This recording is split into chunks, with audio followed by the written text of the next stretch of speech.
Enjoying third-wave specialty coffee is made possible using the 4 keys formula, which every Sage espresso machine adheres to. Key number 1, achieve a full-bodied coffee with rich and complex flavors using the ideal dose of 18 to 22 grams of freshly ground beans. Key number 2, sweet, delicious, and nuanced flavor notes begin with precise digital control over water temperature at 93 degrees Celsius for a perfectly balanced taste. And key number 3 starts with low-pressure pre-infusion, followed by a high-pressure 9-bar extraction process delivered via our 15-bar Italian pump and overpressure valve. The 4th and final key is about getting that silky, velvety microfoam, only possible with high-pressure steam. See our Latte Art for Beginners video to find out more. Achieving the perfect espresso extraction is based on a number of factors you need to monitor and adjust regularly. Here's a barista to explain how it's done.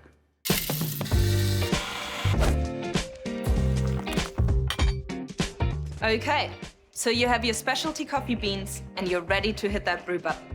Let's take a closer look at some extraction results you might come across and what adjustments you need to make to consistently create that balanced espresso shot.